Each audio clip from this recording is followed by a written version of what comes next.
Assalamualaikum warahmatullahi wabarakatuh. Perkenalkan, nama saya Yanti Agustin, nomor induk mahasiswa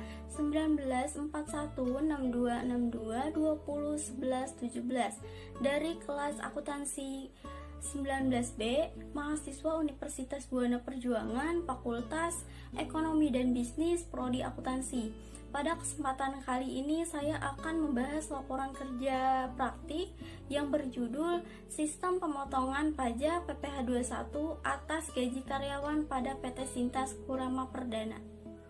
Ada 5 poin yang akan saya bahas pada kesempatan kali ini. Yang pertama ada pendahuluan, yang kedua penggambaran umum, yang ketiga tinjauan pustaka, keempat pembahasan, dan terakhir penutup. Pada bab 1 terdapat 2 poin. Yang pertama ada latar belakang kerja praktik, kedua tujuan kerja praktik, dan saya akan membahas latar belakang terlebih dahulu. Indonesia memiliki beragam atau civitas recruitment pekerjaan, yaitu dunia perindustrian dan salah satunya di kota Karawang, di mana menjadi salah satu kawasan industri di Pulau Jawa, khususnya di Jawa Barat, dengan salari UMR yang tertinggi bahkan lebih tinggi dari kota Jakarta. Di antara banyaknya perusahaan di Jawa Barat, terdapat salah satu anak perusahaan di bidang industri terbesar di Asia Tenggara yang berada di kawasan KIKC atau Pupuk Kujang, yaitu PT Sintas Kurama Perdana. Pada setiap perusahaan pastinya memiliki sistem pemotongan terhadap gaji karyawan, yang dimana pemotongan tersebut menjadi suatu kewajiban bagi karyawan yang bekerja di perusahaan tersebut. Salah satu kewajiban seorang karyawan adalah membayar pajak dari penghasilan yang mereka peroleh. Yang kedua ada tujuan. Yang pertama, membangun mahasiswa yang siap dalam menghadapi permasalahan dan tantangan dunia usaha atau kerja, serta memiliki kemampuan dalam menganalisis permasalahan dalam lingkup dunia kerja. Yang kedua, memanfaatkan mengetahui yang memperoleh guna memperkuat pengalaman tentang proses pemotongan pajak PT Sintas Kurama Perdana. Yang terakhir, mendapatkan data-data yang dapat diangkat menjadi masalah untuk disusun laporan sebagai syarat tugas akhir. Pada bab 2 terdapat 4 poin. Yang pertama ada sejarah singkat, profil perusahaan, visi misi, dan struktur perusahaan. Sejarah singkat. Sejak tahun 1980, PT Pupuk Kujang Perseroan telah dimulai memikirkan dan mengadakan upaya-upaya ke arah pengembangan industri yang merupakan salah satu sasaran pengembangan perusahaan. Pempret Plan pada tahun 1982 dicadangkan beberapa proyek, antara lain proyek Pupuk Kujang 2 dan proyek verifikasi seperti asam formiat, asam nitra hidrogen peroksida, dan lain-lain. Yang kedua ada profil perusahaan. Nama perusahaan PT Sintas Kurama Perdana, tanggal berdiri 28 Januari 1986, alamat kawasan industri Kujang Cikampek atau KIKC, Jalan Jenderal Ahmad Yani, nomor 39 PO Box B66 Dawan Cikampek 41371 Karawang, Jawa Barat, Indonesia. Jenis perusahaan bidang industri asam formiat. Jumlah pegawai 102 orang. Produk atau jasa atau layanan asam formiat atau porcit acid. Ketiga ada visi dan misi perusahaan.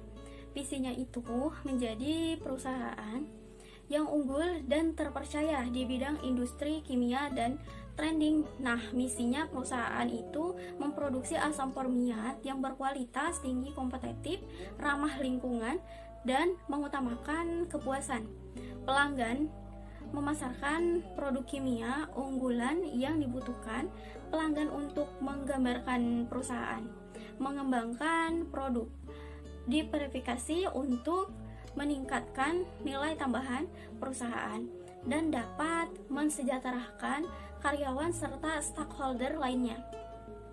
Struktur organisasi. Setiap dalam upaya mencapai tujuannya tidaklah mungkin dilakukan sendiri saja oleh pimpinan perusahaan, akan tetapi dilakukan secara bersama-sama oleh orang-orang yang ada di dalam perusahaan.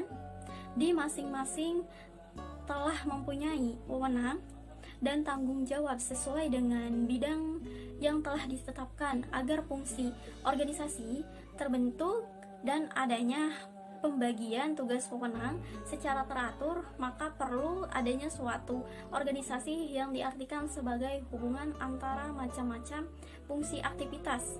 Pada bab 3 terdapat 5 poin. Yang pertama ada pengertian PPh pasal 21, yang kedua pemotongan PPh pasal 21, yang ketiga objek PPh pasal 21, keempat perhitungan PPh pasal 21, dan kelima ada tata cara penyetoran dan pelaporan PPh pasal 21, dan saya akan membahas pengertian PPh 21 terlebih dahulu.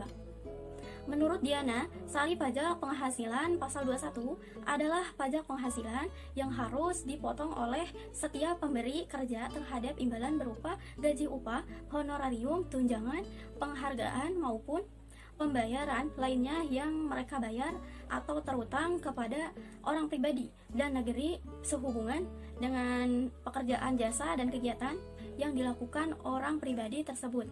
Yang kedua, pemotongan pajak penghasilan PPh 21 menurut Mardiasmo adalah pemberi kerja yang terdiri dari orang pribadi dan badan, baik merupakan pusat maupun cabang, perwakilan atau unit bentuk usaha tetap, membayar gaji honor pembayaran lain dengan nama apapun sebagai imbalan sehubungan dengan pekerjaan atau jasa yang dilakukan oleh pegawai atau bukan pegawai. Yang ketiga ada objek pajak penghasilan. Pasal 21 berikut ini merupakan pajak PPh 21 berdasarkan peraturan Dirjen Pajak terbaru yaitu per 16 PJ 2016. Yang pertama adalah penghasilan yang diterima oleh pegawai tetap. Yang kedua, penghasilan yang diterima oleh penerima pensiun secara teratur berurang berupa uang penghasilan sejenis. Yang ketiga itu penghasilan yaitu pesangon uang manfaat pensiun, tunjangan hari tua yang dibayarkan sekaligus yang membayar melewati jangka waktu 2 tahun sejak pegawai berhenti bekerja. Bukan merupakan objek PPh 21 berdasarkan berikut.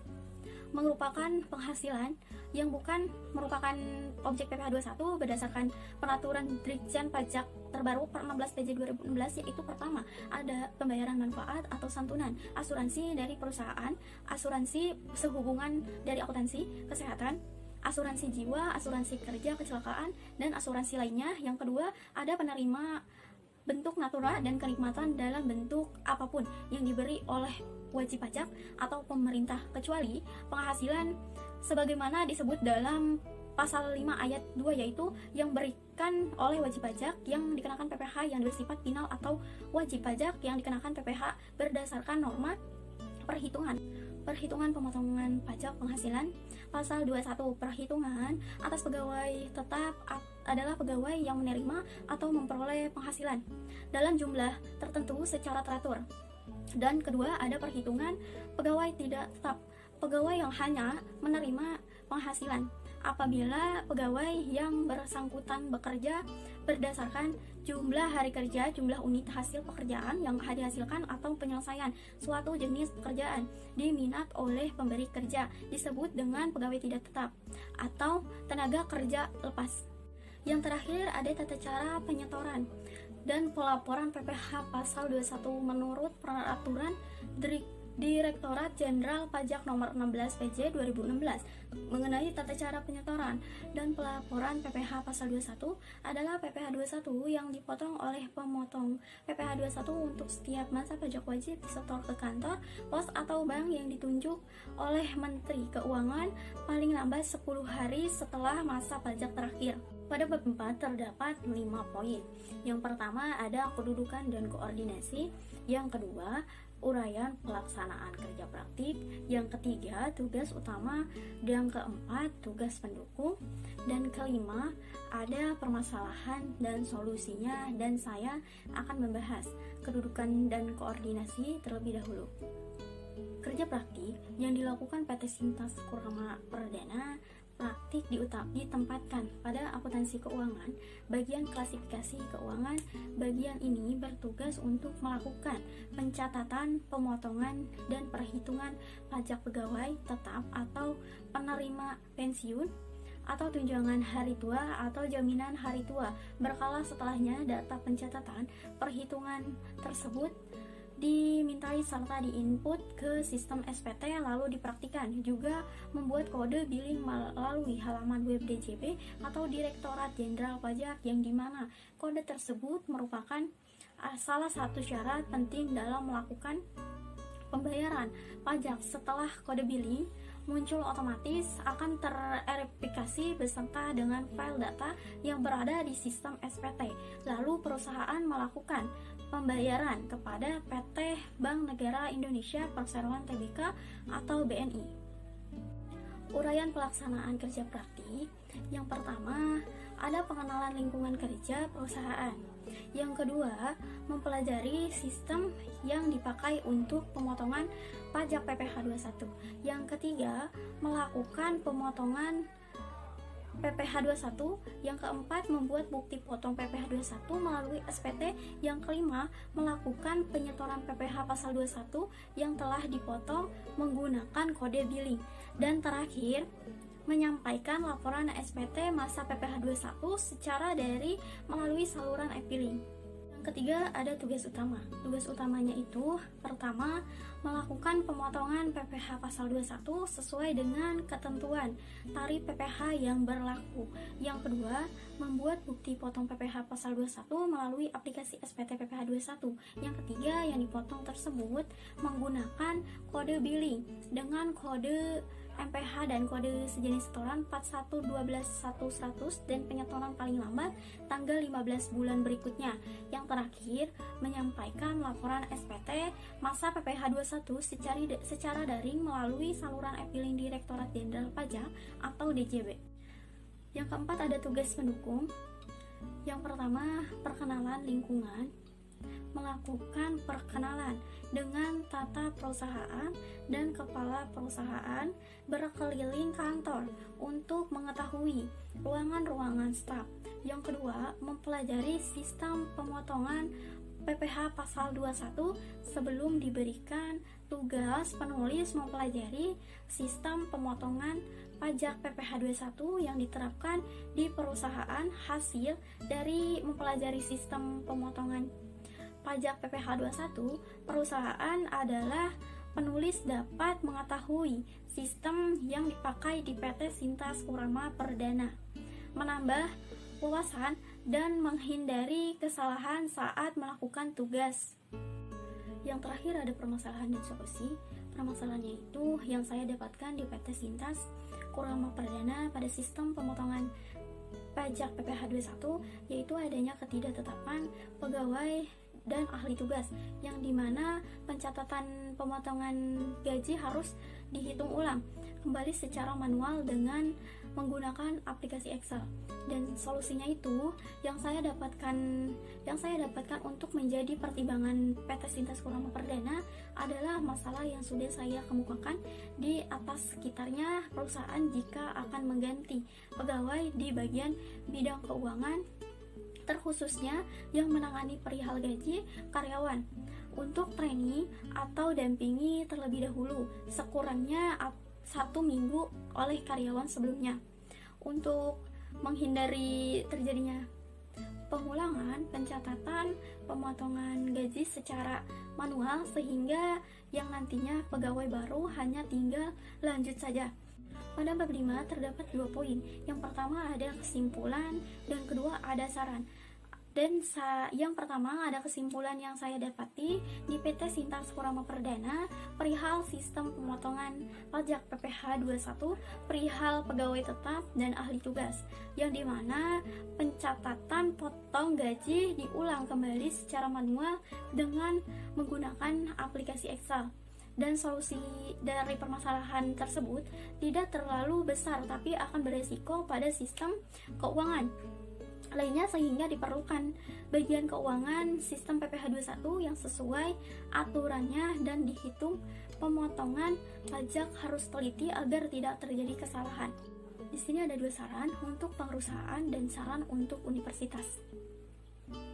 Saran untuk perusahaan PT Sintas Kurama Perdana: membuka peluang lebih banyak bagi para mahasiswa yang ingin melakukan kerja praktik dan untuk meningkatkan mutu sumber daya manusia bagi mahasiswa magang, Sebaiknya PT Sintas Kurama Perdana memberikan pengarahan kerja yang lebih agar sesuai rencana kerja dan tujuan kerja praktik lapangan.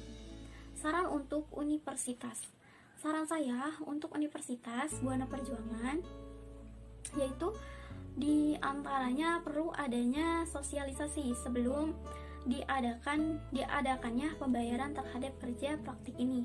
Bukan bayar terlebih dahulu, baru melakukan sosialisasi, dan juga semoga di kemudian hari universitas menyediakan tempat kerja praktik bagi para mahasiswa yang kesulitan mencari tempat untuk melakukan KP ini. Demikian presentasi hasil kerja praktik saya yang berjudul Sistem Pemotongan Pajak PPh 21 atas gaji karyawan pada PT Sintas Kurama Perdana. Kurang lebihnya mohon dimaafkan. Wassalamualaikum warahmatullahi wabarakatuh.